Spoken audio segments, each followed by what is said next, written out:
Oke, baik. Udah ya, kelihatan semuanya. Ya, jadi gitu. Saya nggak akan maksain tentang UTS 2 karena ngelihat waktu juga. Kemudian materi di nanti UAS itu yang saya kejar justru.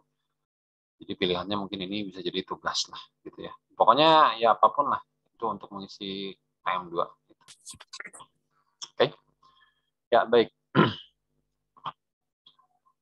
Eh, jadi sekarang sebenarnya materinya meneruskan lanjutan dari yang distribusi sampel kemarin. Kalau kemarin kan kita ceritanya di wilayah wilayah sana lah ya. Tapi kalau yang kemarin itu wilayah distribusinya aja, wilayah sampai ke ya visualisasinya doang gitu. Entah itu peluangnya kan, entah itu apa. Tapi kalau di sini itu materinya lebih menitik beratkan pada estimasinya. Nah, saya buka sesuatu dulu. Nah, ini dia. Nah, jadi statistik itu mohon dicermati ya, mohon dipahami lebih jauh banget.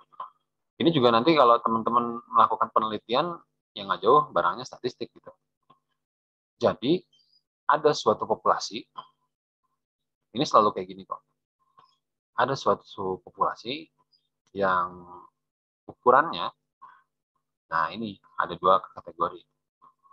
Yang ukuran populasinya itu bisa jadi uh, tidak terbatas sama terbatas. Tikanya tidak terbatas yang kemarin tuh, sama satu lagi adalah terbatas gitu. Kemarin udah dicontohin ya, yang tidak terbatas saya coba ngeping gitu, nah itu populasi yang tidak terbatas. Atau biasanya pada kasus tertentu memang tidak dikatakan jumlah populasinya, nah itu diasumsikan dia ukurannya tidak terbatas. Yang terbatas itu contohnya adalah ya rambut ya, banyaknya helai rambut gitu yang ada di kepala. Meskipun kita hoream lah atau hitungnya males gitu, tapi sesungguhnya itu terbatas. Kalau di letunan gitu ya pasti dapat gitu berapa berapa helayun gitu. Kalau saya nggak mau hitung. Nah sekarang eh, sebenarnya dari sini tuh akan dapat sebuah nilai, banyak sih, banyak nilai. Ini saya contohin sebuah nilai dulu, yaitu namanya rata-rata. Oke, dapat ya. Ini karena contoh aja, bisa rata-rata atau bisa jadi simpangan baku, kemudian bisa jadi nilai maksimum gitu bahkan, dan seterusnya lah, nilai minimum. Pokoknya yang Anda pikirkan terkait tentang informasi dari data tersebut, ya itu masuk gitu. Rentangnya, rentang data terbesar ke data terkecil, dan seterusnya. Varians, ya apapun. Nah, ini akan dapat semua nilai ini yang diambil dari populasi ini. Oke. Nah, cuman masalahnya yang sering terjadi adalah ukuran populasi yang sangat besar. Contohnya rambutnya besar lah itu lainnya. Maka kita nggak akan mungkin ambil semuanya karena terkait masalah waktu, masalah tenaga, masalah biaya, masalah hoream, masalah apapun gitu. Maka muncullah suatu istilah yang namanya sampling. Atau sampel, sorry ya. Kalau sampling caranya. Sampel. Nah, ini dia. Nah, sampel itu adalah eh, sebagian dari populasi. Jadi Anda ambil gitu ya, bagian tersebut gitu. Ambil bagian tersebut. Kemudian, nah ini dia sampelnya. Nah, yang diambil teh bukan sembarang ya, maksudnya bukan sembarangan gitu, tapi dia tuh punya data gitu. Sembarangannya bukan acaknya, maksudnya, tapi nggak ngasal gitu. Tapi ya dia ada data-data yang kehimpun di dalam sebuah sampel tersebut. Oke. Nanti dalam sampel ini muncullah juga rata-rata, muncul juga simpangan baku, muncul juga nilai maksimum, nilai minimum, dan seterusnya yang Anda pikirkan terkait informasi data lah gitu ya pokoknya. Nah, ini juga muncul. Oke, jadi ini nanti penjelasan ini kayaknya nge-cover beberapa ini nih, biarlah. Ini kita ulas aja ya, sebenarnya statistik itu apa gitu. Nah, kemudian yang diharapkan adalah dari rata-rata yang kita peroleh, yang dihitung dari sampel, nah ini tuh diharapkan. Judulnya juga masih diharapkan. Ini tuh masih diharapkan banget. Diharapkan, apa ya? Kalau bahasanya sih banyak. Ada mewakili, ada merepresentasikan, ada diharapkan mewakili, merepresentasikan. Ya pokoknya populasi tersebut lah. Gitu. Populasi tersebut. Ingat, tolong diingat banget yang perlu digaris bawahi atau yang perlu di capture itu adalah nah ini. Nah ini diharapkan. Kenapa diharapkan? Karena yang kita ambil sebagian. Artinya yang diharapkan juga adalah bahwa apa yang diperoleh dari sini, apa ya? Itu tuh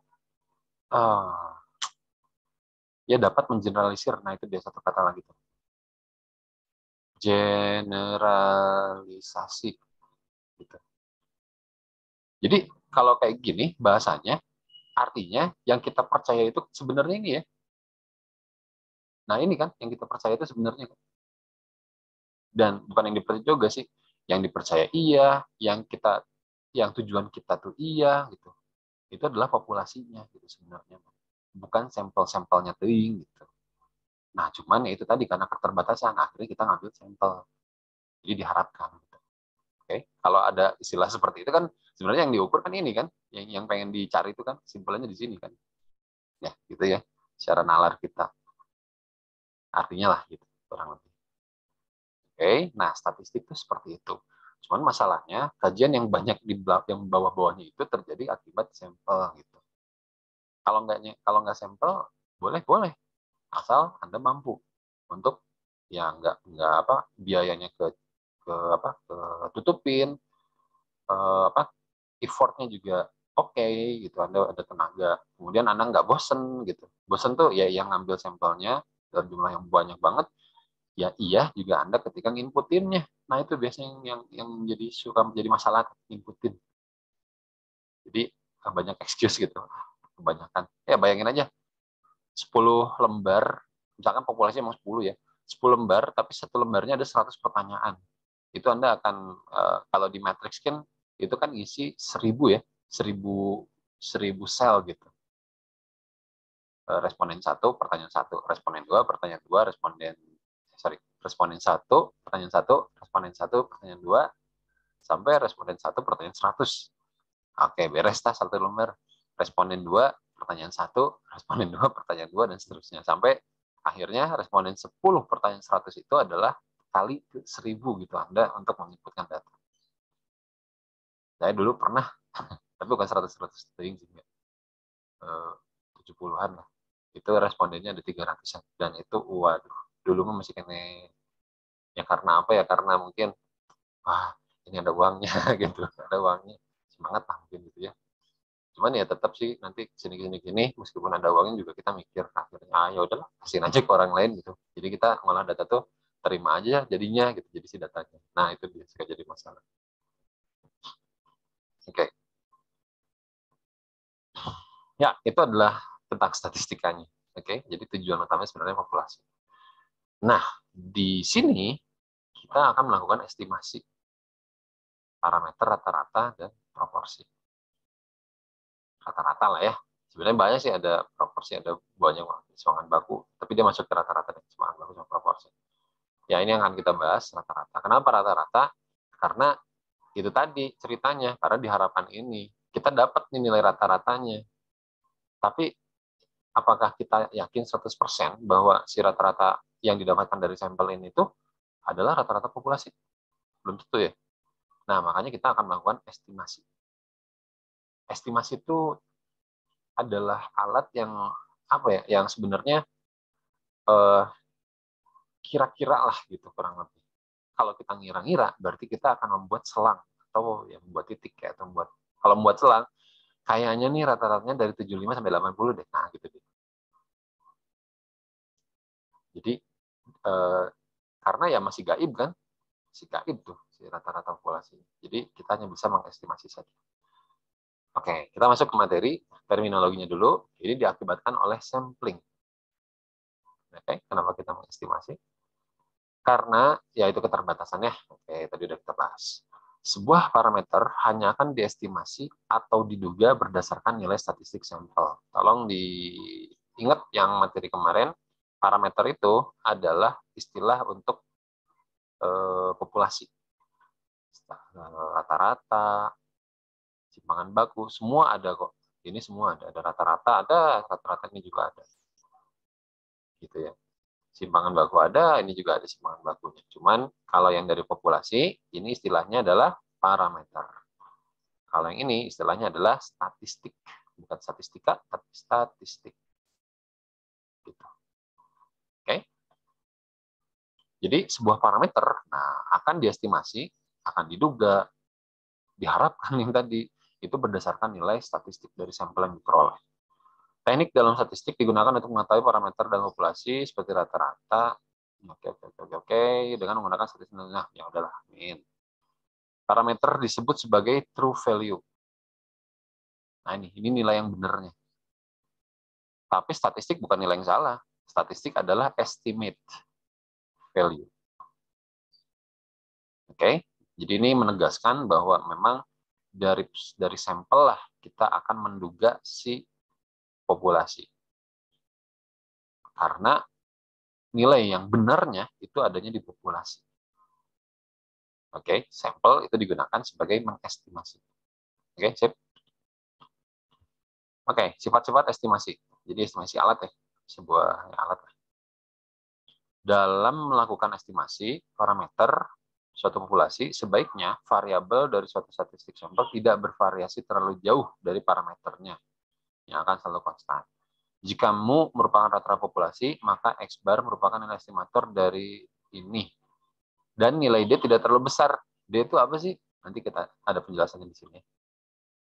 Mana ya? Ada sih. Cuman boleh saya jelaskan di sini deh. Jadi D itu adalah berupa simpangan. Simpangan itu bukan simpangan baku ya. Jadi kalau memang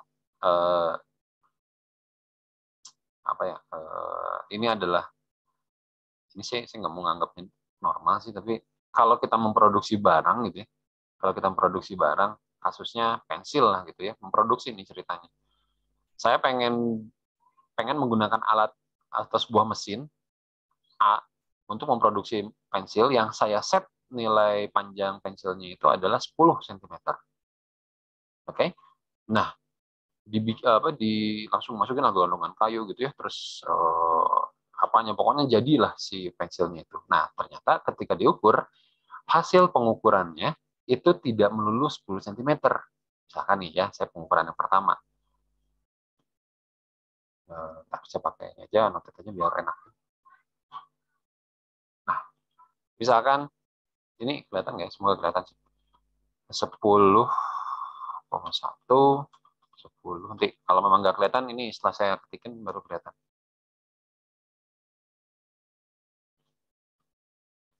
Koma 5, 4, 9,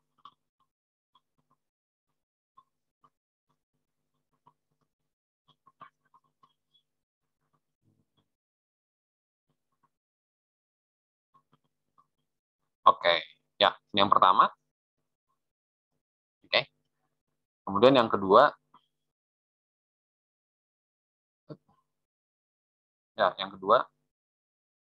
produksi yang kedua adalah, oke, saya ini ya.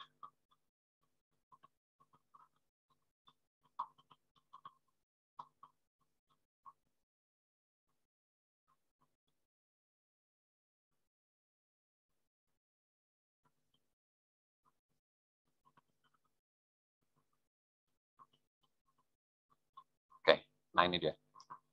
Oke, semoga kelihatan. Ya. Oke, kita bahas dari yang tidak bervariasi terlalu jauh dari parameternya. Tadi yang diharapkan itu ketika memproduksi pensil itu panjangnya 10 cm. Ketika pengujian di hari pertama, hari yang ke-1 gitu ya, ternyata hasilnya adalah nggak melulu 10, tapi 10, 1, 10, 10, 4, 97, 99, 10, 10, 4, 11, 3, 10,5. Oke. Ini kalau tanpa dibikin grafik gitu ya, kalau tanpa dibikin grafik, harusnya sih teman-teman udah kebayang bahwa oke, ini bersekitar di 10 lah intinya. Tapi bersekitarnya itu ya kayak gitulah. Gitu. Kalau dibandingin sama yang kedua, nah di hari kedua, misalkan ini jedanya udah 3 tahun gitu ya, baru saya tes lagi gitu. Di hari keduanya, tapi di pengujian keduanya, itu ternyata hasilnya tuh ada yang pendek. Ada yang oke lah, iya boleh lah, oh, panjang pisan, oke panjang, dan seterusnya, dan seterusnya, dan seterusnya. Nah gitu. Pertanyaannya adalah, mana yang tidak bervariasi terlalu jauh dari parameternya? Pasti yang nomor 1 kan? Nah, itu dia. Jadi maksudnya adalah yang seperti ini. Kalau kita pengen mengatakan bahwa si mesin itu masih bagus, maka rata-rata yang dihasilkan dari mesin tersebut tuh jangan jauh dari apa yang kita harapkan gitu. Kita ngarepinnya 10 cm, tapi ternyata si mesin udah rada aus nih, udah rada rusak. Ya, gitu. Oke. Nah, anggap si estimasinya adalah si mesin tersebut gitu. Estimatornya adalah si mesin tersebut. Maka ya estimator yang terbaik adalah yang menghasilkan atau yang nilai estimasinya itu jauh tidak jauh itu relatif ya, tidak jauh dari si populasi dan akan selalu konstan. Harapannya sih konstan 10 terus atau 9,9 terus gitu. Nah, tapi kalau yang besar, nah yang seperti ini, yang nomor 2 ini ya dia udah bener nih si mesinnya, harus diperbaiki atau diservis. Oke, kelihatannya. Nah, estimator yang baik memiliki beberapa sifat. Pertama, tidak bias. Tidak bias itu seperti inilah, tidak bias. Ini dibandingkan yang ini, itu tidak bias yang ini. Yang ini. Bias tuh kalau bahasa Indonesianya kayak remang-remang ya. Dibiaskan gitu. Ada bias, ngeblur lah atau apa sih biasnya. Kayak gitu. Nah, kalau tidak bias, artinya cekas. Artinya jelas. Artinya jelas adalah ya apa yang dilihat ya itu yang benernya gitu. Tapi kalau kalau bias, apa yang kita lihat ada remang-remang nih. Dan ini bukan itu yang dilihat, tapi harusnya ini gitu bendanya. Oke, efisien, konsisten yang tadi seperti yang tadi dijelaskan bahwa nilainya itu adanya di sekitaran yang diharapkan. Oke, pokoknya estimasi itu seperti itulah. Saya yakin walaupun teman-teman nggak baca ini, teman-teman punya punya idealisme sendiri yang dinamakan estimasi yang baik itu kayak gimana sih? Ya, oke. Oke, nah ada estimasi titik, kemudian ada estimasi interval. Kalau estimasi titik, kita akan menduga bahwa dari X bar, yaitu misalkan 10,1 yang didapat rata-ratanya. Dia akan menduga ke si mu-nya. Nah, ini estimasi titik. Titik itu hanya satu titik. Beda dengan estimasi interval. Beda dengan estimasi interval. Kalau interval, kita mau ngeduga si mu sama dengan 10 ini, itu didapat dari X bar plus minus D. Nah, ini dia muncul D. X bar plus minus D ini, kalau dibuka, dan kalau dihubungkan sama nilai yang ditaksirnya, si mu-nya, ini gambarannya kayak gini kurang lebih. X bar min D, X bar plus D. Nah, gitu deh. Oke, saya capture dulu ya. Oke, saya pindah ke sini.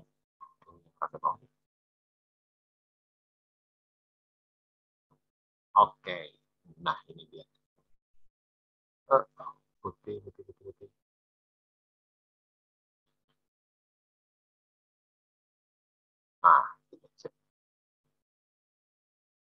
Oke. Ini tuh kalau digambarkan adalah gini.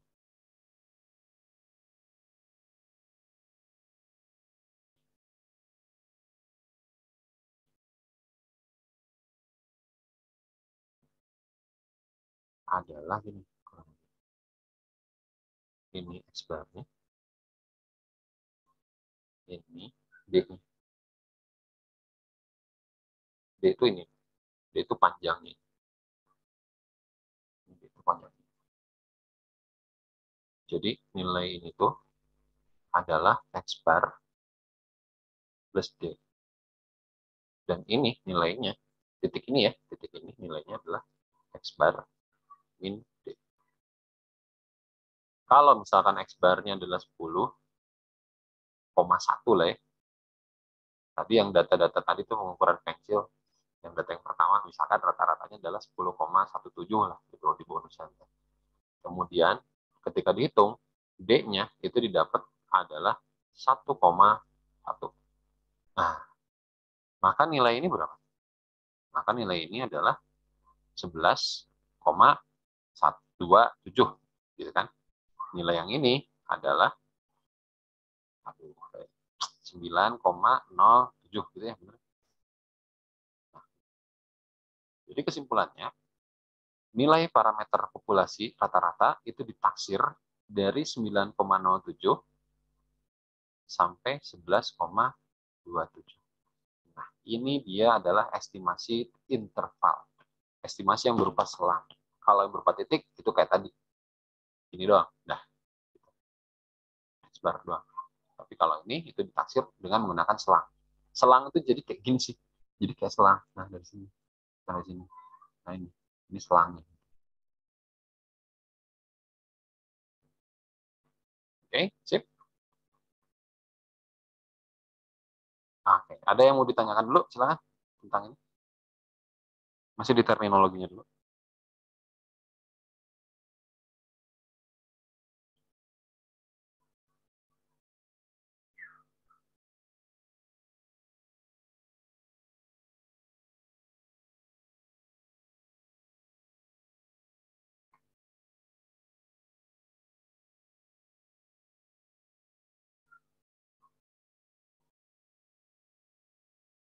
Ya, oke. Ada yang mau ditanyakan? Ada? Mana ya? Semoga masih kebayang sih.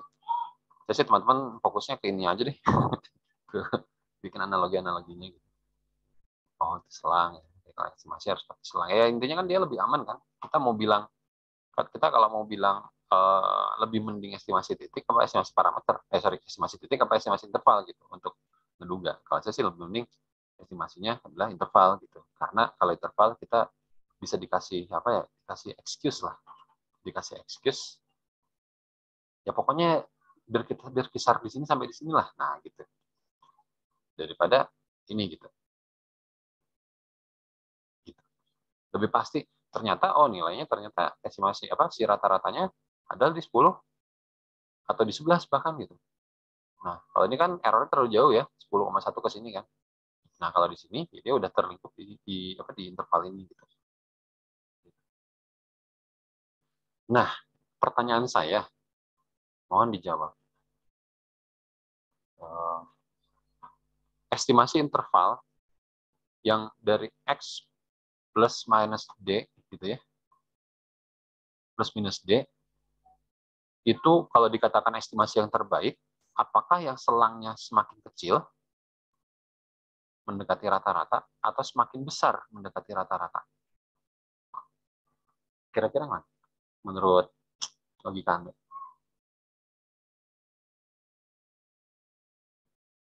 Apakah yang semakin besar selangnya atau yang semakin kecil selangnya? Kalau mau dikatakan estimasi yang terbaik. Ayo. Gimana, Kak? Semakin kecil. Makin kecil. Yang lain? Silakan. Dan biasanya Sandi sok ribut ya. Apa San? Sandi, Mukhlis, grup Hore. Ya, oke. Ya, betul. Semakin kecil. sebuah selang itu lebih dikatakan estimasi interval yang baik gitu. Karena ya nilainya semakin mengerucut ke situ gitu. Tapi kalau semakin besar itu sifat estimasi yang dikatakan baik tidak tidak terpenuhi gitu. Nah, tidak bias. Jadi dia bias, dia semakin besar bukan semakin bagus tapi dia semakin dikatakan jelek. Oke. Mengestimasi suatu parameter berdasarkan banyak nilai interval tertentu. Oke, contoh ya X plus minus D, di mana D adalah nilai perbedaan nilai rata-rata populasi sama nilai rata-rata sampel. D disebut juga sebagai error estimasi. Nah, error estimasi itu Anda mikirnya gampang kok. Ya, yang namanya estimasi kan pasti ada error kan, gitu. Pasti ada kesalahan lah. Karena ya bisa jadi sampel yang kita ambil tuh banyak kan macamnya. Ada di sini, misalkan ada yang segini doang, gitu kan. Ada yang di mana gitu. Oke. Hasil estimasi interval, lebih memiliki tingkat keyakinan tertentu. Ini next-nya akan kita pelajari hari ini. Semakin kecil selang, maka tingkat keyakinannya itu semakin besar. Karena dia mendekati kemiripan atau mendekati nilai populasinya tersebut. Jika selangnya semakin besar, berarti nilai keyakinannya itu semakin kecil. Karena kita nggak tahu gitu. Karena ini akan semakin melebar lagi. Nilai yang di arahnya itu di 11 misalkan ya. Tapi ini parameternya itu, selangnya itu dari 1 bahkan sampai 50 gitu. Nah, itu kan udah sangat bias banget. Oke. Nah, ini dia. Estimasi interval menunjukkan pada interval yang mana dari suatu parameter populasi berada. Oke. Estimasi interval dibatasi oleh dua nilai, disebut batas bawah sama batas atas. Oke. Dan masing-masing memiliki nilai simpangan dari estimator. Nah, batas bawah itu yang tadi, kalau ini adalah rata-ratanya, nilai dari rata-ratanya, berarti batas bawah itu yang sebelah sini. Yang tadi tuh nilai yang 90 sekian. Ini adalah batas bawahnya. Apa ya, saya nulis ini. Ya, ini adalah batas bawahnya. Nah, ini aja deh. Ini adalah batas atasnya. Nah, batasnya ini memiliki nilai simpangan dari estimatornya. Estimator itu yang ini. Simpangannya yang ini. Nah, ini adalah simbolnya D. Oke, makanya kalau mau ke sini ya udah berarti kan ini tuh adalah X bar dikurangi D kan. Kalau yang ini adalah X bar plus D. Nah, ini tuh yang sebelah sini ya. Nilai batas bawah, batas atas, ini yang batas bawah. Besarnya nilai simpangan D akan tergantung pada ukuran sampel sama tingkat keyakinan.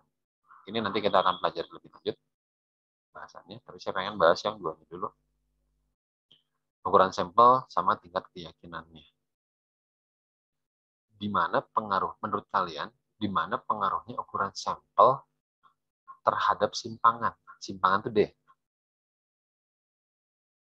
Di mana pengaruhnya? Ada yang bisa jawab?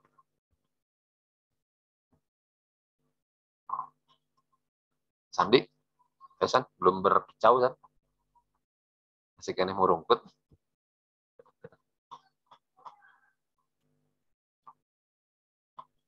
Oke, nggak ada? Ya.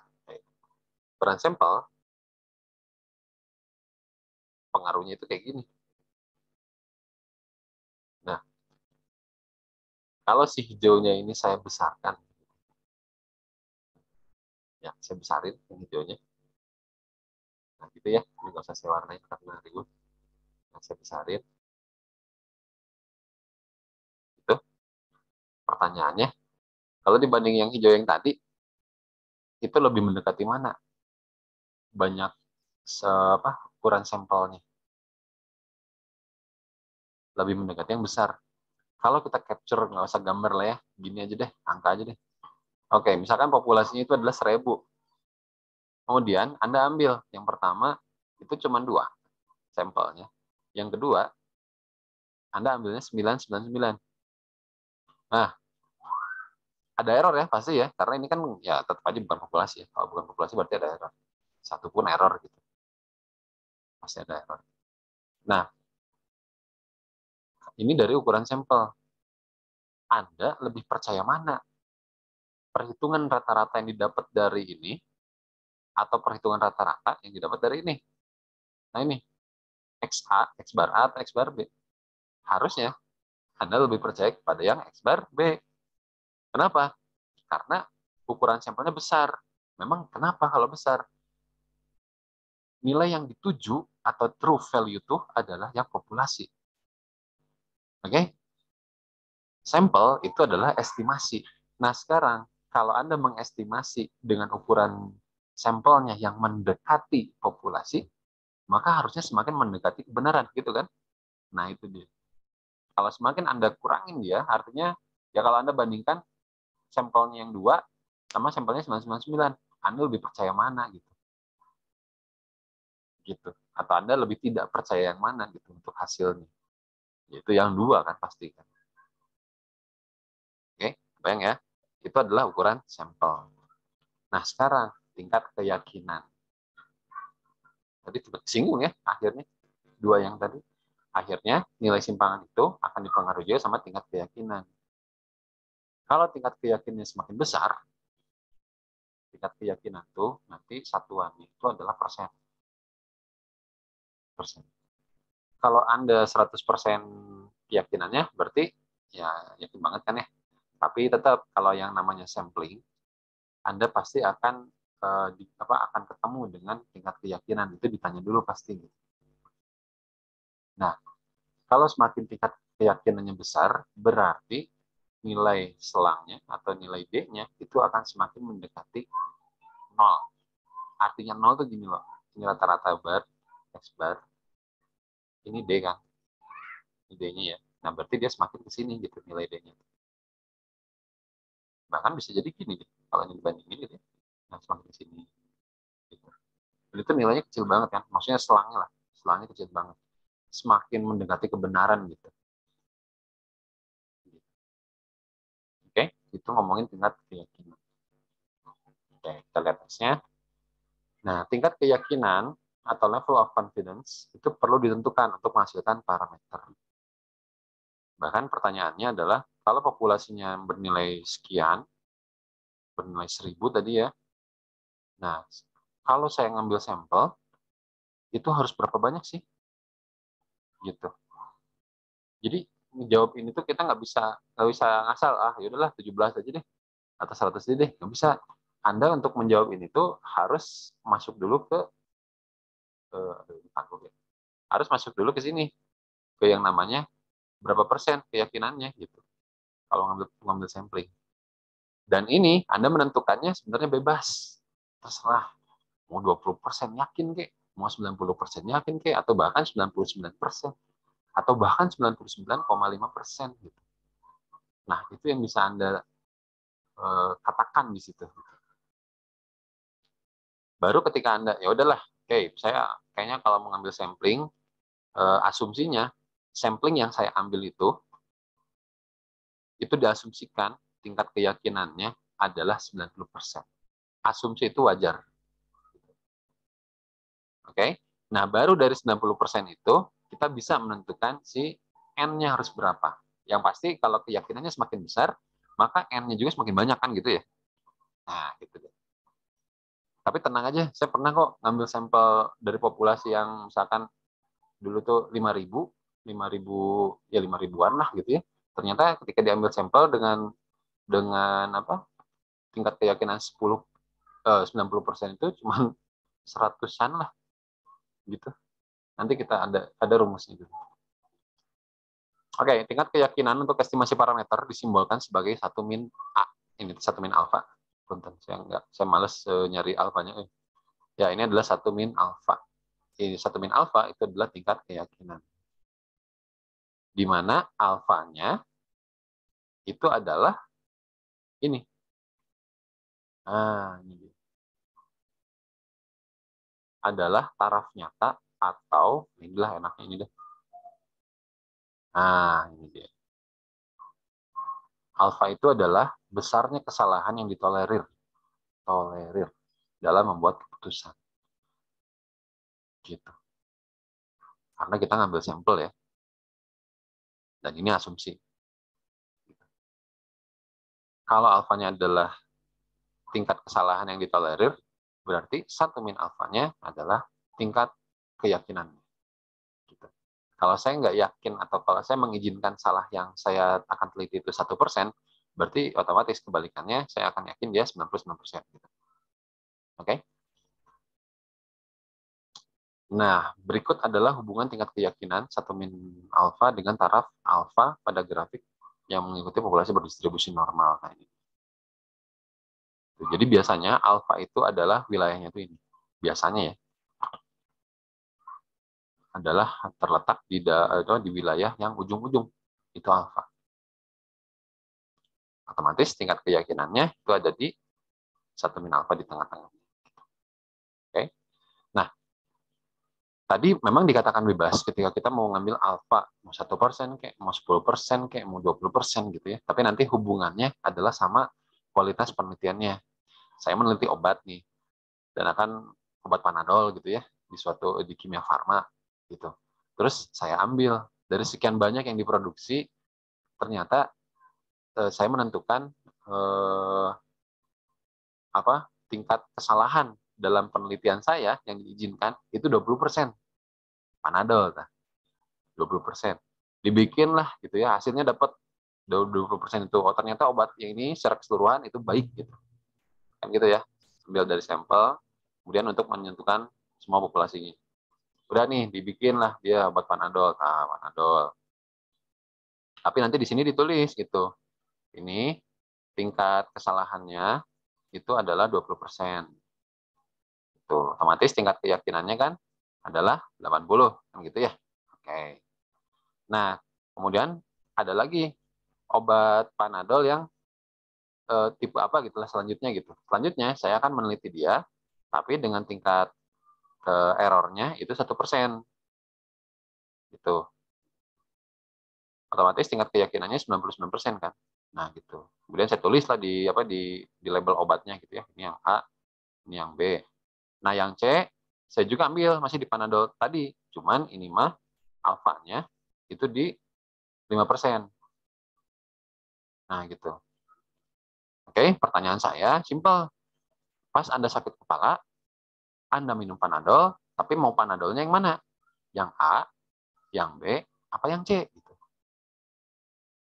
Mau yang mana? Ini pertanyaan serius.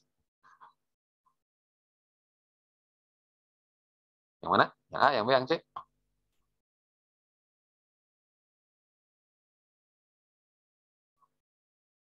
Masih bingung? Oke, Anda pilihnya yang C. Mau yang C? Jangan. Yang B pilihnya. Yang B itu tingkat penelitiannya, tingkat keyakinannya adalah 99%. Anda nelitinya. Kalau Anda ambil yang A, pasti rada ragu nih. Karena yang namanya obatnya menyangkut nyawa manusia ya, kesehatan lah gitu. Oke, kayak gitu ya. Oke. Tingkat keyakinan 1 min alfa adalah suatu nilai probabilitas, jadi nilainya berlaku di dalam rentang, nah yang namanya peluang kan dari 0 sampai 1 lah ya. Oke. Hubungan antara nilai estimasi dengan nilai sebenarnya serta tingkat keyakinan itu yang diberikan adalah ini. Nah, ini dia. Jadi yang dicari adalah rentangnya, peluang di antaranya. Yang ininya nih, yang di tengah-tengahnya, yang dicari nih. Ini kan adalah wilayah tingkat keyakinannya ya, 1 min alfa gitu. Nah, maka si persamaannya itu gitu. Berapa peluang dari titik ya selang bawah sampai selang atasnya untuk memprediksi sebuah mu. Nah, ini yang nilai keyakinannya adalah 1 min alfa. Oke, jadi modelnya selalu seperti ini. Oke, dalam pengujian distribusi normal telah dijelaskan tentang konversi nilai rata-rata dan simpangan baku ke dalam nilai Z. Nah, ini kan pernah ketemu kan rumusnya ini. Saya lupa, pernah ketemu nggak ya? Nah, ya pokoknya dia konversi dari kita punya nilai rata-rata sama simpangan baku. Ini bisa sigma populasi, bisa sigma simpangan baku S. Sampel. Nah, sehingga ketika sudah bongkar dari sini hingga akhirnya dia menjadi bentukannya kayak gini. Nah, ini. Nilai mu itu bisa Anda prediksi melalui selang X bar plus minus Z kurung sigma akar N. Ini didapat dari sini ya. Didapat dari sini. Nah, tadi kita ngomongnya X bar plus minus D. Nah, X bar plus minus ini. Berarti ini adalah D. Oke, dijelaskan di bawah. Sehingga didapatkan bahwa D itu adalah Z dikali sigma per akar N. Oke, maka interval keyakinannya adalah, ini Anda nggak usah pusing, ini sebenarnya Anda bisa capture ini satu, ini dua. Nah, ini kalau ini adalah A, ini adalah B, gitu ya, simpelnya, maka dia A mu B sama dengan 1 min alfa. Nah, sebenarnya modelnya kayak gini sih persamaannya. Oke, cuman karena A-nya udah ketahuan bahwa ini tuh kan X bar plus X bar min ya, X bar min D, itu X bar min D. Kalau yang ini adalah X bar plus D-nya. Nah, D-nya kan tadi udah ketahuan nih, ini ya. Nah, berarti X bar min ini sama X bar plus ini. Nah, kenapa 0,5 Z-nya? Kenapa 0,5? Oke, yang tadi tuh grafik distribusi normal kan udah ketahuan nih bahwa si error itu yang ada di luar ini kan. Nah, yang ada di luar ini. Nah, ini sama ini kalau dijumlahkan itu jumlahnya harus 1. Ya, bukan 1 sih, adalah alfa gitu. Maka kalau ada 2 gini, berarti ini adalah setengah alfa, gitu ya. Dan yang ini adalah setengah alfa juga. Baru yang ini 1 min alfa kan gitu ya. Nah, makanya ini kenapa Z-nya 0,5 alfa. Oke, nanti ini maksudnya apa? Kita lihat di contoh soal. Oke, ya sampai situ ada yang mau ditanyakan dulu? Mangga, silakan sambil rehat-rehat dikit.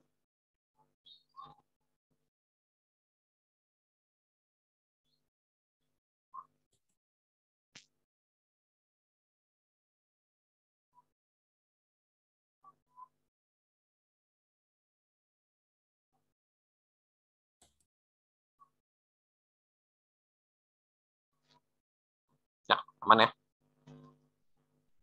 Ini direkam kok. Jadi, kalau kamu mau lihat, tenang aja. Oke, ini belum masuk ya. Nah, habis ini kita masuk.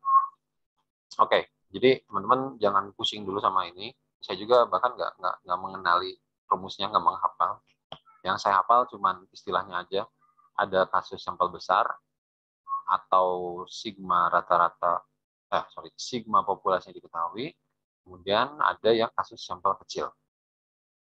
Dari masing-masing ini yang dilihat ada populasi tidak terbatas, ada populasi terbatas. Ada populasi tidak terbatas, ada populasi terbatas. Gitu. Jadi kalau di kasus yang pertama saya filter dulu, itu adalah, masuk sini dulu ya, N-nya lebih besar dari 30. Gitu. Pertanyaan ya. Kalau iya, maka dia cek lagi. Sama sih. Oh ya, dia cek lagi. Nah, itu. Apakah yang terbatas? Ini juga sama ya. Apakah terbatas gitu? Kenapa dibedakan? Karena ini rumusnya beda. Nah, A, B, C, D. Nah, ke yang A itu adalah yang terbatas dan dia sampel besar. Maka rumusnya adalah terbatas dan dia sampel besar. Nah, ini dia berarti rumusnya ini. Gitu. Kalau dia adalah yang B, berarti artinya dia sampel besar dan dia tidak terbatas. Misalkan ini semua. Semua. Ya. Ini yes. Yang B itu adalah ya dia sampel besar lebih dari 30 dan dia tidak terbatas. Berarti tidak terbatas. Saya hanya tahu itunya doang. Kalau di dalamnya, ya adalah lihat aja rumusnya. Oke, kalau yang dia sampel kecil, tidak terbatasnya ini, terbatasnya ini. Nah, bedanya kalau yang sampel kecil, ini kita pakai tabel distribusinya itu bukan tabel Z. Bukan tabel yang kemarin kita pakai. Tapi kita akan menggunakan tabel T. Nah, ini dia. Kalau tabel T, di tabelnya itu yang diperlukan adalah alfanya. Kemudian yang diperlukan lagi adalah DF-nya. Kalau di Z itu kan kita cuma perlu Z 1,96 gitu doang kan. Nggak dilihat alfa betanya. Alfanya kan. Nah, DF-nya itu sendiri rumusnya adalah banyaknya ukuran sampel dikurangi 1. Mau yang ini, ya oke lah. Gitu. Pokoknya gitu deh. Oke. Nah, ini deh soal.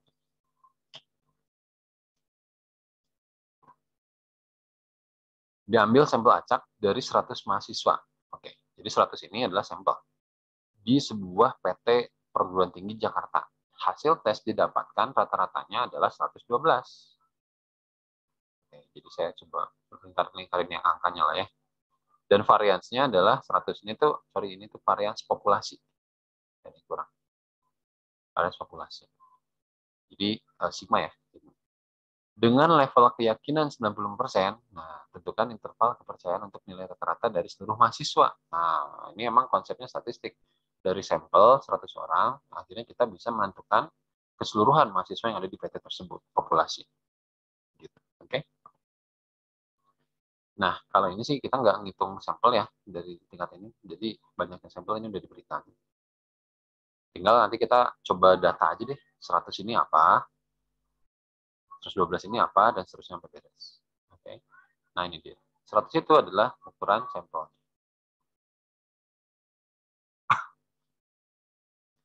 Dan 112 ini adalah rata-rata sampel. Oke. Varians di sini itu adalah varians populasi. Dan kita dapat simpangan bakunya itu tinggal diakarkan ya. Tinggal diakarkan dari si variansnya 10. Oke. Kemudian 95% ini adalah 1 min alfa. 95%. 0,95. Berarti alfanya adalah 5%. Betul ya?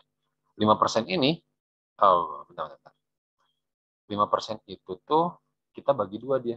Nah, ini diakibatkan karena kita akan menggunakan rumusan yang ini. Sama ya semua juga ya. Setengah-setengah untuk yang. Pokoknya sampel besar itu Z-nya setengah-setengah deh. Nah, berarti kita carinya setengah alfa. Nah, kalau setengah alfa, berapa persen? 2,5%. Nah, gitu deh. Oke, 2,5% itu adalah 0,025 res. Gitu ya. Oke, kita masuk ke rumus. Rumusnya, nah rumusnya yang mana? Rumusnya dia sampel besar ya.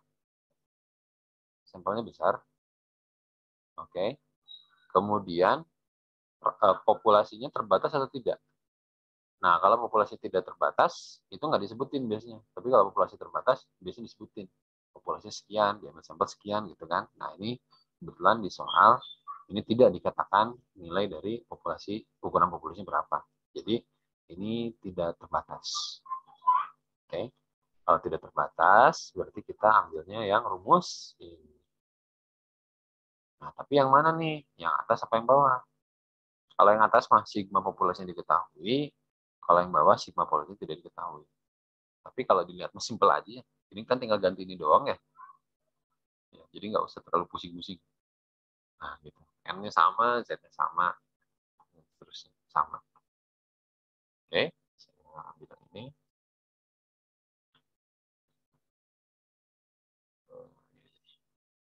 Nah, just oke. Oke. Oke, kalau kita susun, nah, ininya P kurung X barnya berapa? X barnya adalah ini 112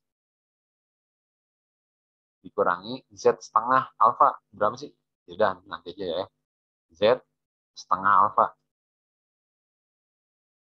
dikali sigma. Sigmanya 10. 10 dibagi akar 100 ya. Akar 100. Nah, diantara mu, diantara lagi, saya males ngetiknya.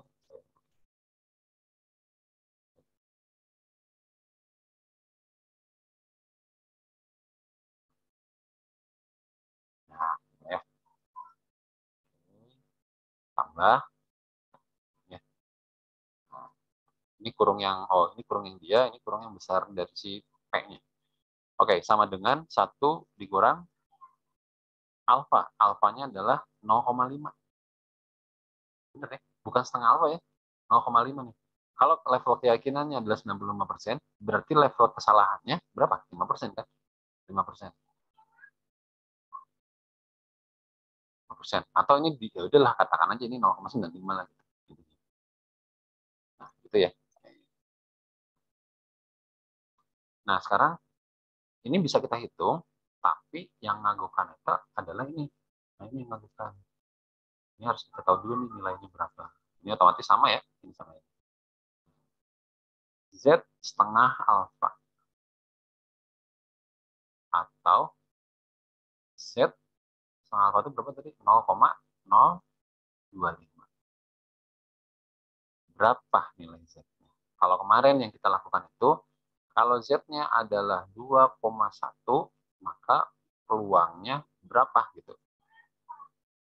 Gitu ya, kemarin kan peluangnya kan. Nah, sekarang dibalik. Kita tuh mencarinya nilai ini gitu. Kita tuh mencari nilai ini di sini tuh.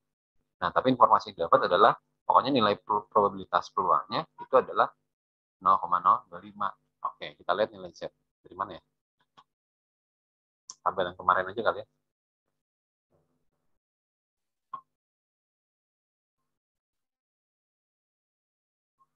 Ini ya. Nah, ini dia. Oke. Jadi kita pengen tahu, nah, cuman masalahnya Z-nya ke kiri apa ke kanan gitu.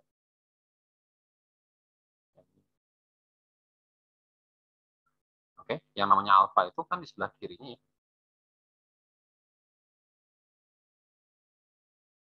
Jadi saya akan carinya yang 0, kalau kemarin kan gambarnya gini. Kemarin itu gambarnya ini kan, ini nilai Z-nya. Itu ya yang dari gambar itu kan gini ya. Kemarin.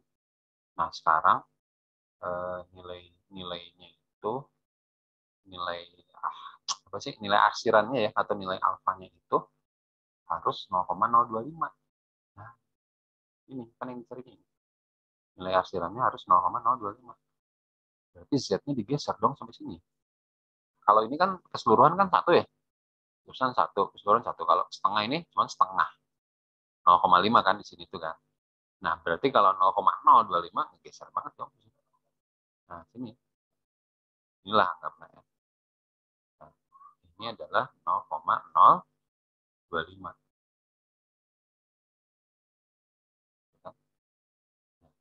Berarti nilai kepercayaannya berapa? Kalau ini kan nilai errornya. Ya udah tinggal 1 dikurang 0,025 yaitu 0,975 gitu kan. Oke, jadi kita akan cari nilai probabilitas di Z-nya itu yang 0,975. 0,975.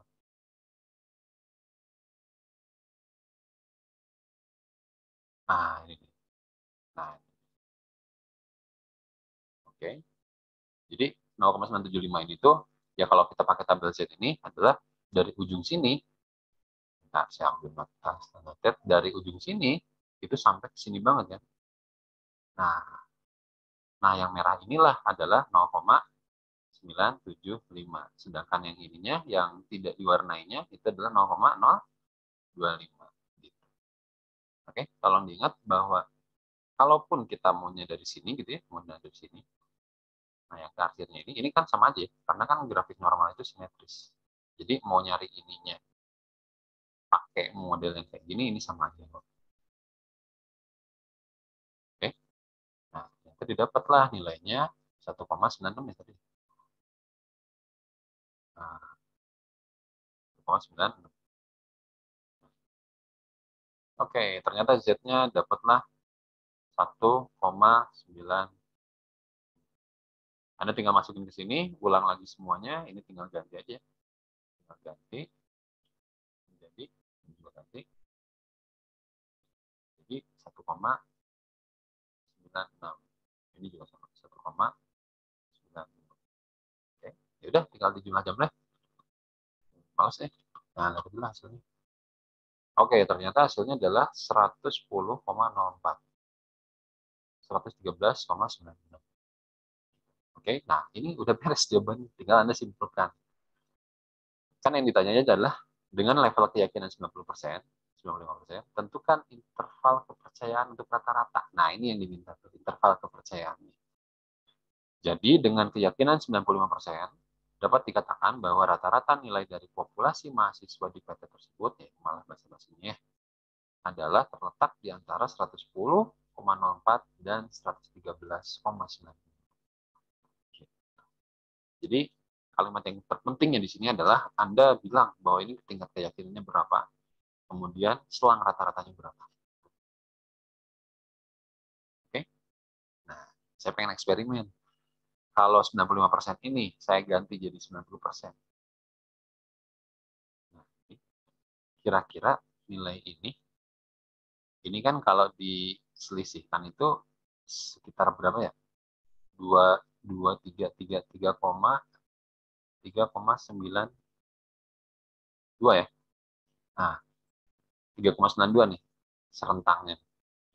Kalau di 90% kan makin besar atau makin kecil rentang?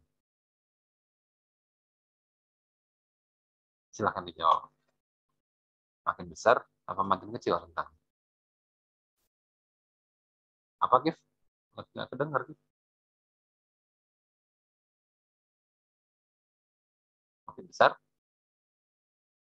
jawabannya semakin besar. Oke? Karena tingkat keyakinannya dikecilin. Jadi rentangnya juga harusnya semakin bias. Tapi kalau dia tingkat keyakinannya saya naikin jadi 99%, nah ini, maka selang ini akan semakin kecil. Misalkan di 1 koma gitu.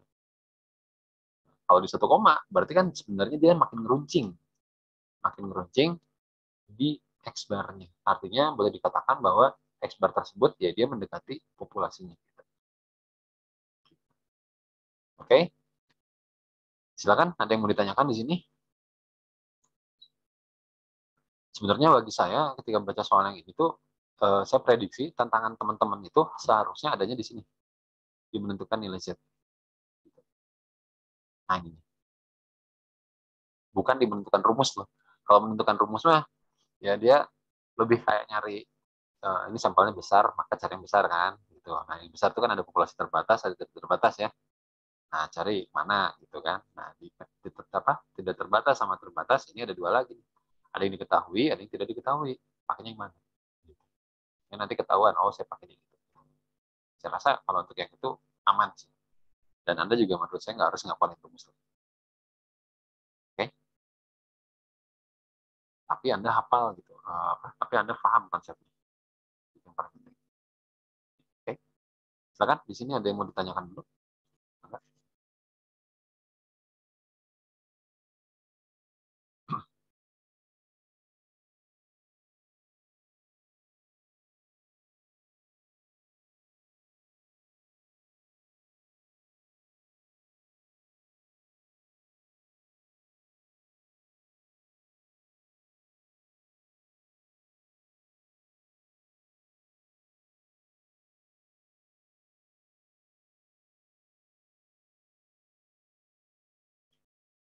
Ya, oke, ada ya, aman ya.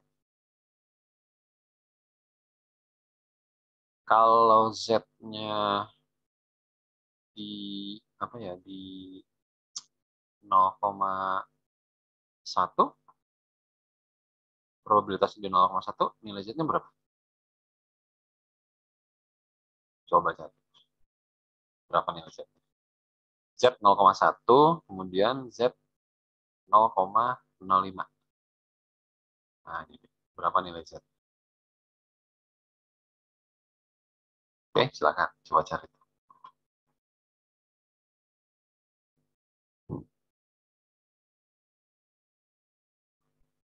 Sambil rehat sekitaran 2 menit lah ya.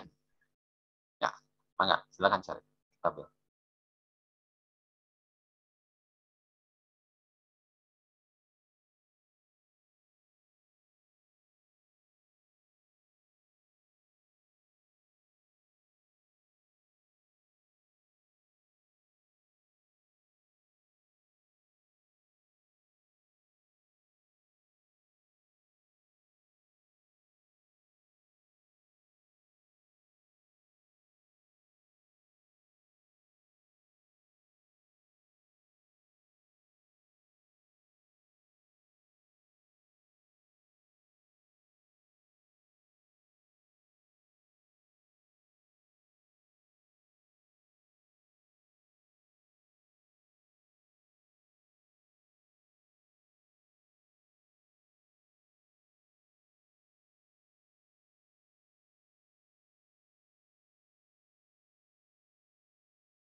Ya, oke. Silakan. Ada yang udah dapat? Baru Agif nih yang ngirimin chat. Ada Agif 0,1. Ya, dari tabel Z betul. 0, nanti kita lihat ya Agif ya. 0,5398. Saya sih nggak masalah ya, mau ini benar ataupun salah ya, karena justru yang masalah adalah teman-teman nggak mau nyoba. Kalau nggak mau nyoba, teman-teman nggak akan tahu salah di mana, benar di mana. Gitu. Kalau teman-teman nyoba, tahu nih salahnya di mana. 0,05 ya. Oke, kita lihat ya. Pakai Z 0,1. Tadi yang diminta kan ini adalah alfa ya. Ini adalah alfa. Jadi kalau kita gambarin, ya ada gamma juga udah masuk. Oke, kita lihat dulu.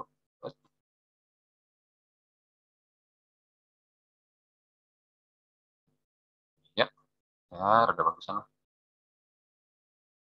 Oke, Kalau mau pakai tabel yang ini, nah yang ini, kalau saya mau menyamain gambarnya sama yang ini kan apa ya? Ini tuh nilai, ya ini nilai nilai 1 min alfa, justru ini adalah nilai alfa. Nah, alfanya itu di sini. Ini alfa.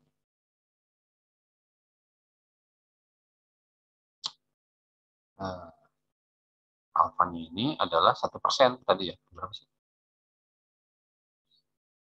0,1. Oh, 10%. 10%. Ya, 10%.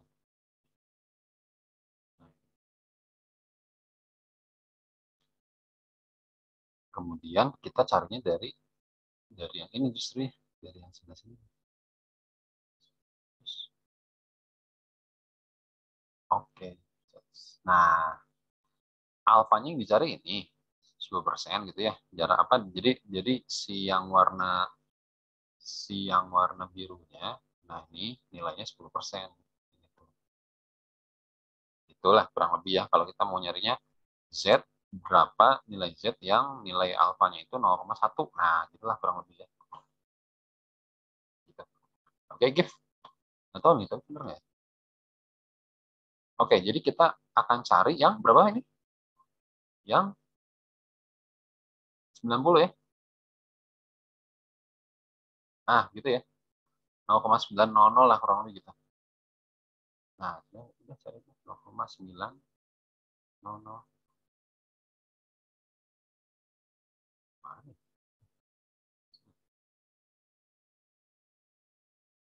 Nggak dapet ya. Ya, dikit lah. Dikit ya di sini ya. Ini tuh berapa? Ini ujungnya 89. 89. Terus depannya 1,2. Jadi 1,28, ya berapa lah. Nanti ada sih istilahnya interpolasi di sini tuh, tapi nggak akan saya ajarin. Interpolasi itu terjadi karena nilai probabilitasnya tuh nggak ada di sini gitu ya, tapi dia terletak di antara ini gitu, kurang lebih. Di antara yang 0,8 sama 0,9 yang begini. 1,28, 1,29. Oke, Gif, gitu ya, Gif. Cara bacanya. Oke, ya agama bener ya. Oke, sip. Oke, next-nya adalah Z 0, 0,05. Ya, 0,05. Berapa Z-nya? Oke, berarti ini alfanya kan? Alfanya itu adalah 5%. Nah, berarti 1 min alfanya ini berapa? 0,95. 0,95. Nah, sekarang Anda cari ini. Kenapa carinya dari kayak gini? Karena kita pakai tabelnya yang itu gitu sih, kurang lebih. Nah, karena kita pakai tabelnya ini.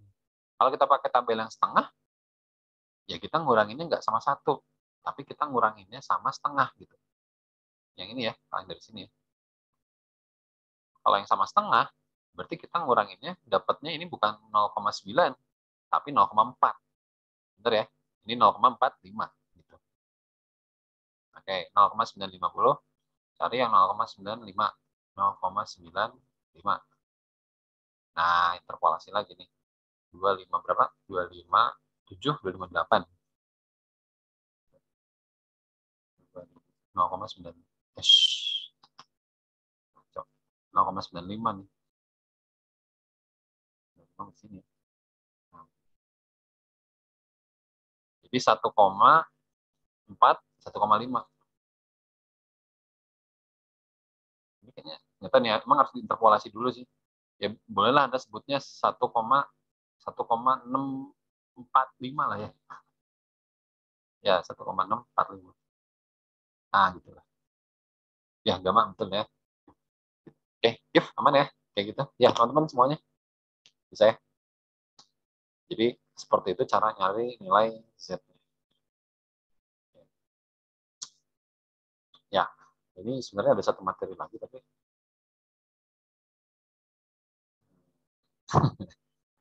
ini ya oke, kita lihat dulu lah ya. Oke, nomor 2. Nah, sampel diambil 10. Oh, ini sampel kecil ya. Karena sampel besar, sampel kecilnya ditentuin dari ini. Nah, ini sampel besar. Oke, ini dapat 142, 138, pokoknya total 10. Benar nggak sih? 1, 2, 3, 4, 5, 6, 7, 8, 9. Kurang satu lagi, men. Ya, anggaplah 10 lah ya. Oke, X-bar-nya didapat adalah 160,7. Simpangan bakunya, kan nggak diketahui ya, ini S harusnya. Ini S harusnya. Simpangan baku nyarinya standar, Anda boleh pakai rumus yang ini, atau Anda boleh pakai rumus yang biasa. S sama dengan akar dari sigma XI min X bar dikuadratkan. Nah, itu per N min 1. Ini boleh didapatlah nilai simpangan bakunya adalah 19,62. Oke. Alfanya, nah dengan menggunakan interval keyakinan 90%, tentukan interval estimasi rata-rata dari data tersebut. Sama ya kayak tadi ya. Nah, cuman kalau dia sampel kecil, pakainya bukan tabel Z, tapi tabel T. Ini tabel T udah saya simpan di e-learning. Tapi kalau Anda bingung nanti boleh pakai yang lain. Nanti kita coba lihat. Oke, nah kalau T itu nanti Anda menentukannya dari probabilitasnya, titik koma, sama DF-nya. Gitu. DF itu kan tadi N-1 ya. Nah, sekarang kalau informasinya seperti ini, Anda akan dapat T-nya itu adalah alfa, 9. Karena 9 ini didapat dari N-1, 10 dikurang 1. Alfanya berapa? Apakah alfanya setengah? Bukan. Karena kita kan pakai tabelnya, pakai interval ya. Kalau interval kan gini nih, selang. Nah, gitu kan, kalau interval. Makanya kenapa dia harus dibagi 2 gitu, si alfanya. Biar ini alfa, ini setengah alfa, dan ini setengah alfa. Nah, jadi P-nya itu Anda cari nanti di yang setengah alfa, 0,025. 9. Oke. Jadi ini ya, kita cari ya. Kalau rumus, ya saya juga nggak pernah ngapalin rumus, pokoknya saya hafalinnya dari mana ke mana yang kayak tadi. Oke, ini sampel kecil, kemudian populasinya tidak terbatas, kemudian tidak ada simpangan baku populasi. Nah, ini sampel kecil, tidak terbatas, berarti saya pakai ini. Nah, tapi kalau populasinya terbatas, dikasih tahu ya nilai N besarnya berapa, pakainya ini. Nah, gitu. Oke, sip. Ya. Intinya kita cari dulu ini. Nah, tinggal buka internet.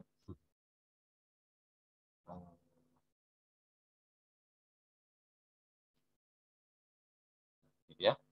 Ini tabel T. Sebenarnya tabel T, ya boleh kayak gini, Anda cari di luaran juga boleh sih. Tabel distribusi T. Nah, mau yang ada grafiknya juga oke. Udah bagus ini, nggak masalah. Tapi ini yang dicarinya yang satu sisi ya. Nah, ingat. Kalau tadi kan kita kebutuhannya 2 sisi. Oke, kita coba lihat yang satu sisi. Sebenarnya harusnya lebih gampang. Hop, hop. Ini kayaknya satu sisi ya. Oke. Ya.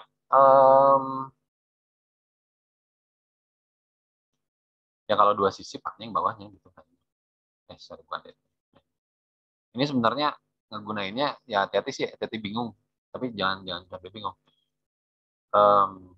Yang ini juga sama, yang apa? Yang di PDF yang dari ini, e-learning. Ini yang satu sisinya di atas, gitu. Ini yang 2 sisinya. Masalah kita tuh kan gini ya tadi ya. Kita tuh tadi alfanya 5%, tapi 2 sisi gitu. Alfanya 5%, tapi 2 sisi. Kalau kita menghitung manual yang seperti tadi, nah yang seperti ini, kan gini ya sebenarnya 2 sisi kan. Gitu kan. Tapi kalau kita hanya ngelihatnya satu sisi doang, itu ngelihatnya gini doang. Nah, gini aja. Tapi hati-hati, ini bukan alfa. Bukan. Tapi kalau Anda mau lihat ini satu sisi, Anda harus tentukannya tetap dari yang dua sisi tadi. Ini adalah setengah alfa gitu. Oke. Nah, ya kalau misalkan yang dari inilah, yang dari e-learning lah, pakai tabel yang ini.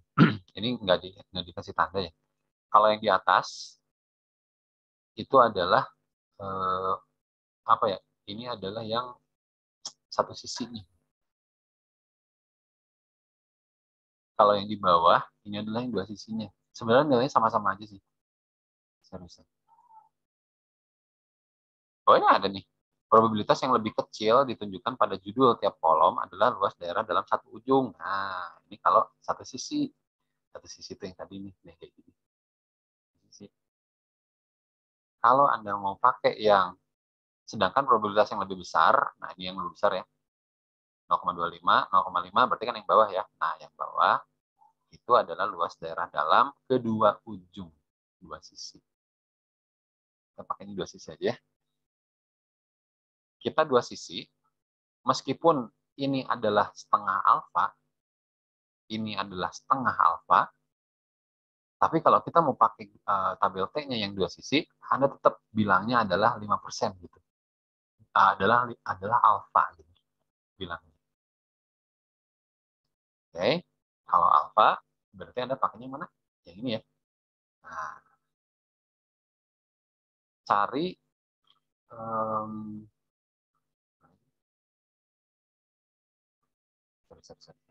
Nah, ini. Nah, sekarang carinya bukan yang ini berarti. Kalau ini kan satu sisi nih. Nah, sekarang carinya yang dua sisinya. T ya berarti 0,05 ya. 0,05 dengan DF-nya adalah 9. Berapakah dia? Cari yang DF-nya 9. Ini DF bawah. 9 nih, 9. Nah, nilainya ini. Cari yang alfanya adalah 5%. Bukan yang 2,5%. Kenapa? Karena kita mau pakai yang bawah. Hati-hati ya. Ini sama nih sama ini nih.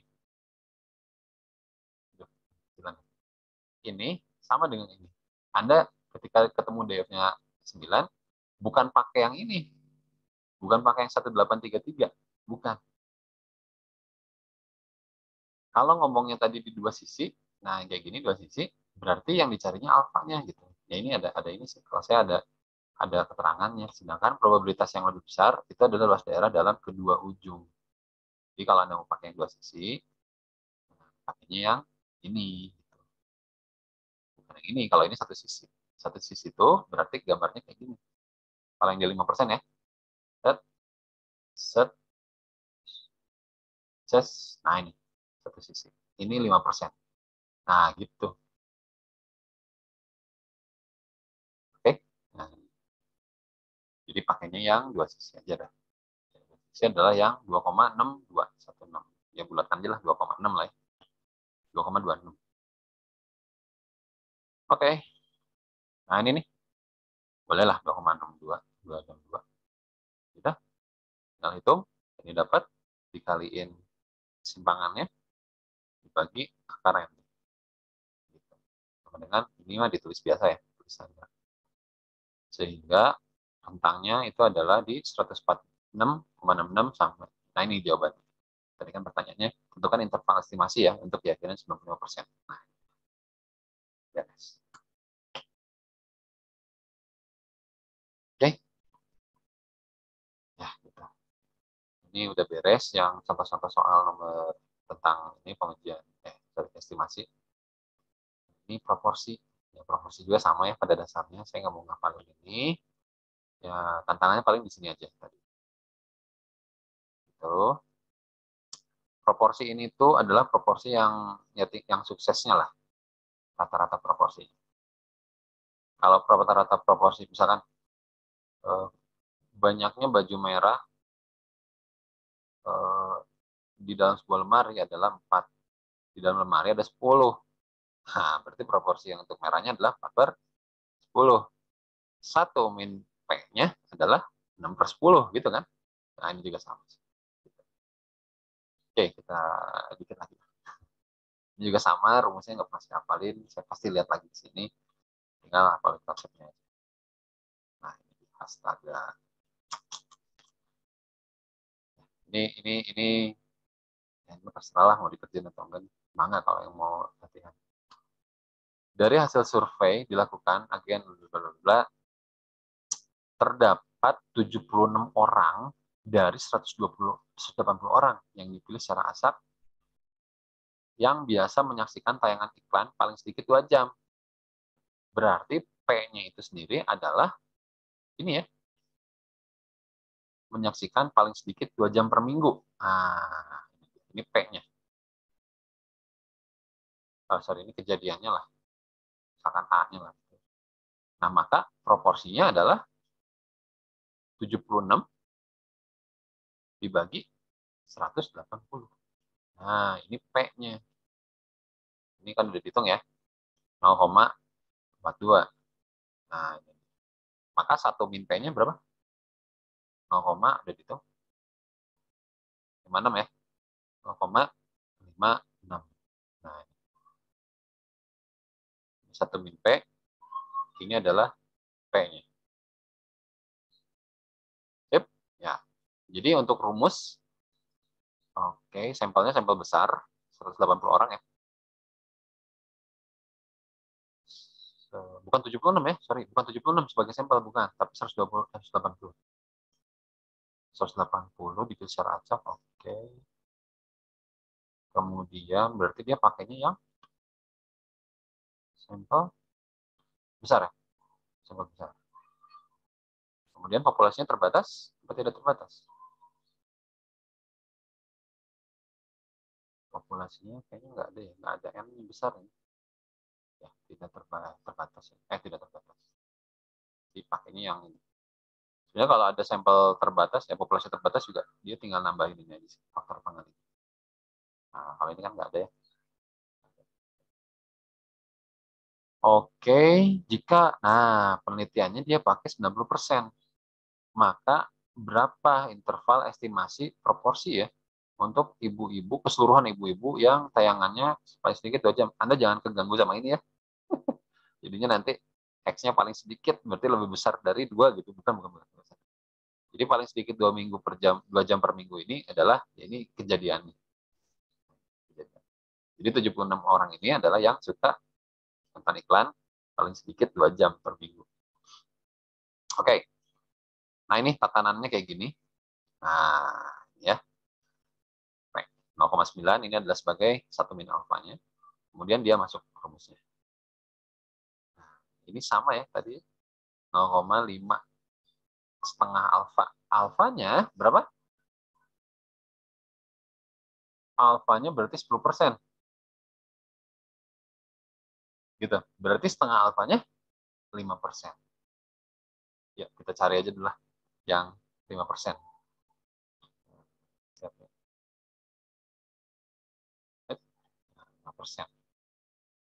5% itu harus digambar dulu ya. Ya, berarti nanti carinya itu yang ini kan setengah alfa ya. Setengah alfa itu berarti di sini 5%. Nah, berarti yang ini itu adalah 1, ini adalah 95%. 0,95. Nah, tinggal cari ini 0,95. Nah, masih di sini ya, masih yang tadi kan? Ya, masih yang tadi. Gitu. Oke. Ya gitu sih, kalau udah ada ini tinggal masuk. Bedanya teman-teman di sini hanya membiasakan proporsinya aja sih gitu. Kalau yang tadi kan adalah ininya ya. Nah, apa sih ya apa simpangan baku sama N-nya gitu. Kalau ini proporsinya gitu. Tinggal beda itu aja. Makanya nggak usah ngapalin rumus lagi. Oke? Tinggal dihitung, hitung. Tinggal ditambahin sama proporsinya, Anda udah dapat. Nah, ini jawabannya. Jadi, untuk keyakinan 90% didapatkan bahwa proporsi ibu-ibu tersebut adalah di antara 35,9% sampai 0,48,1%. Gitu.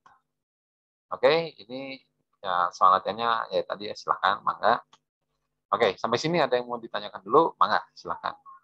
Pak, Udah beres nggak kuliahnya, Mas? Jika ada yang mau ditanyakan, mangga. Aku boleh nanya, Pak, Boleh, Rifki, mangga. yang cara ngitung Z 0,5 alfa tuh gimana, Pak? Oke, oke. Oh. Nah, ini emang ini penting banget sih. Z 0,5 alfa. Berapa? Jadi ini yang dicarinya ya. Nah, 0,5 alfa itu eh, setengah boleh ya, ditulis setengah ya, setengah alfa. Nah, nanti Rifki, apa Rizky ya? Rifki nanti tentukan alfanya berapa dulu nih di penelitiannya. Kalau ngelihat ke sini, tingkat keyakinannya kan 90%. 90% itu kan 1 min alfa ya, 90% atau 0,9. Nah, berarti alfanya berapa kalau dari sini? Alfanya adalah 0,1. Gitu ya, 0,1. Atau alfanya adalah 10%. Gitu. Nah, saya selalu bikinnya gini dulu. Kalau kita mau pakai tabelnya yang ada, yang dari inilah ya, yang dari web, nah ini. Jadi 10% itu adalah yang sisi ininya. Nah ini alfanya.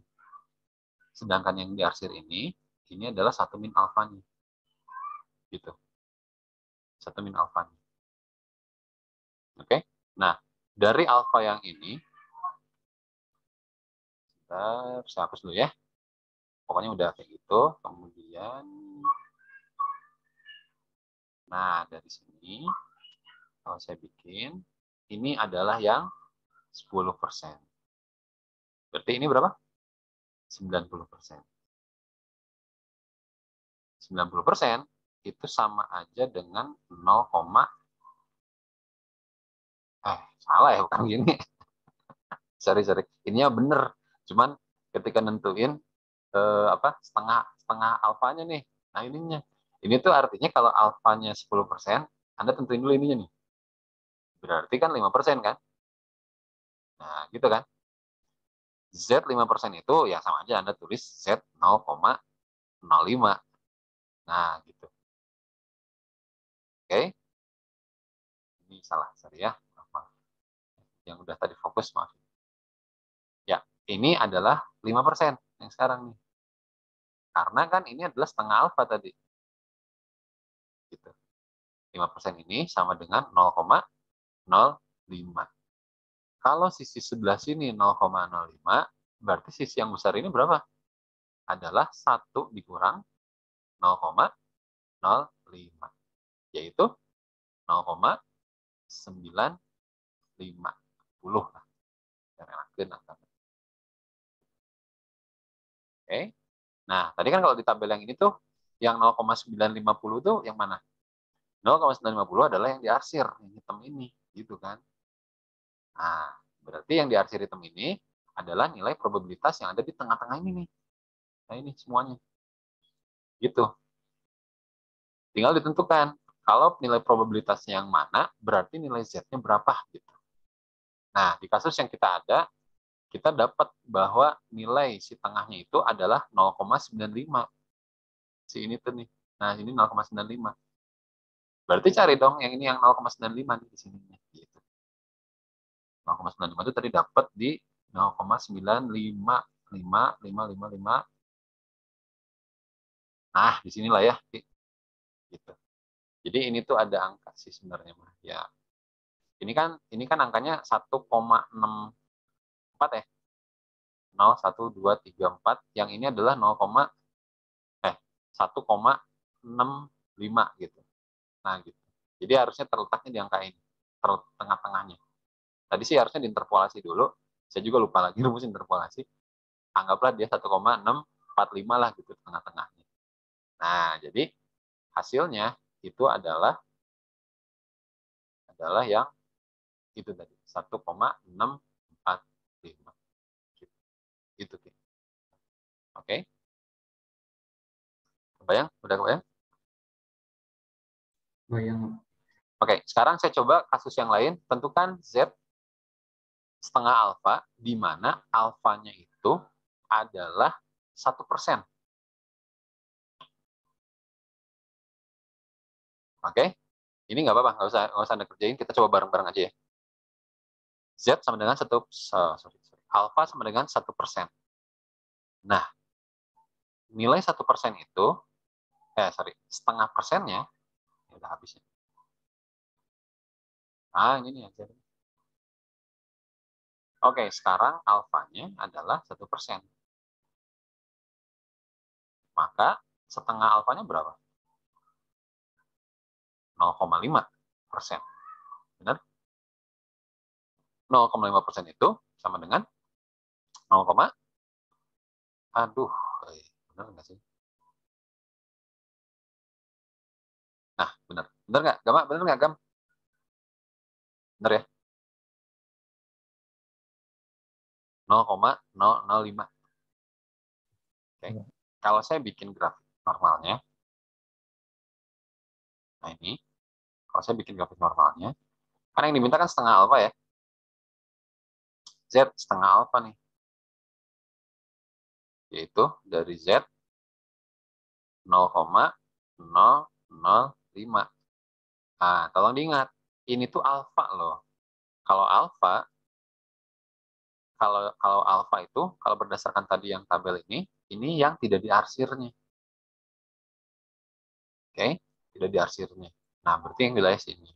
Kalau yang sebelah sini, ini adalah yang diarsirnya. Berarti ini tuh adalah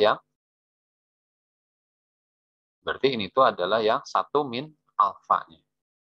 Oke, ini tadi 0,05, 0,005, berarti ini berapa? Ini setengah alfa ya berarti. Nah, ini berapa berarti?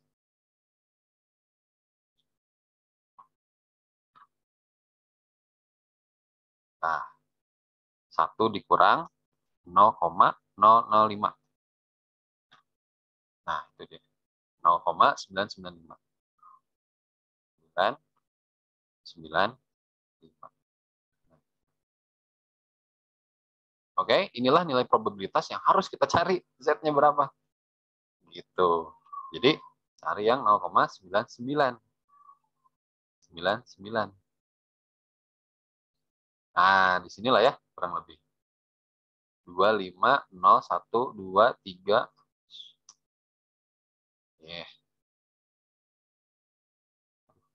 Aduh. 95. 95. Oh, sini ya. Oke. 0, 1, 2, 3, 4, 5, 6, 7. 257. Berarti 2,57. 5 lah ya. Karena tadi kan 0,95-nya kan, ini kan 1 kan. Bukan 50 kan. Ini 49 ada di tengah-tengahnya ya. Nah, itu dia. Gitu. Oke, semoga makin kebayang lah cara nyari nilai Z-nya. Silakan, ada yang mau ditanyakan lagi? Semangat. Yang lain?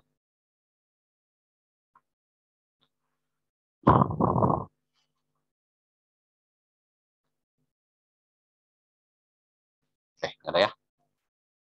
Oke. Ya, mungkin itu aja perkuliahan hari ini. Ini terakhir sebelum Lebaran, nanti kita lanjut lagi.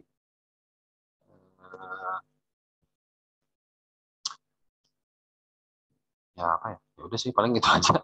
Ya, itu aja. Terima kasih. Karena mau Lebaran, jadi saya kena formalitas. Sebenarnya setiap hari juga saya lakuin. Ya, mohon maaf lahir batin. Semoga amal ibadah kita saum ya, khususnya terutama nih dari hari pertama sampai nanti terakhir. Semoga diterima oleh Allah Subhanahu wa taala. Dan yang mudik, hati-hati di jalan. Semoga sehat selalu. Salam buat keluarga. Yang gak mudik juga, ya dulu sih saya sering ngumpul-ngumpul sama temen tuh. Temen suka touring. Jadi dari rumah satu ke rumah yang lain. Masih temen gitu. Ya itu kalian di dalam kota sih. Cuman nggak tahu nih sekarang karena pandemi. Mungkin juga keluarga ada yang nggak tahu sih, itu mah harus izin dulu mungkin ya ke calon rumah yang langsung disinggahi. Ya pokoknya rame-ramein lah lebaran itu. Dulu sih gitu kami prinsipnya. Oke, itu aja. Terima kasih dari saya. Selamat siang. Semuanya nanti ini rekaman saya upload ini ke Oke, assalamualaikum warahmatullahi wabarakatuh. Ya. Waalaikumsalam. Waalaikumsalam warahmatullahi Waalaikumsalam wabarakatuh. warahmatullahi wabarakatuh. Terima kasih, Pak.